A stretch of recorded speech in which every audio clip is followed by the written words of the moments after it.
पनि पकाउने छौँ साथीहरू हैन।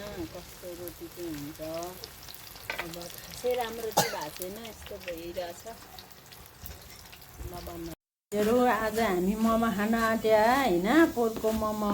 यहाँ नानीहरूले चाहिँ चट्ट कटिङ गर्दैछ। अब ल हाम्रो मोमो चाहिँ हैन यसरी बन्दैछ। यहाँनेर किमा सकिन लाग्यो, यहाँ पाक्दैछ हैन, पाक्न लागिसक्यो।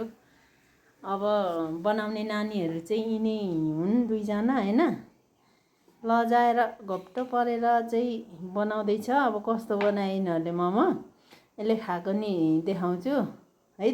मोमो खान लाग्या फाइनली हैन। तर मोमो चाहिँ आज खासै के भयो मोमो चाहिँ पोर्क मोमो अरे। अचार पनि छ्याक्रा बनाछन्। मोमो पनि यस्ता छन्।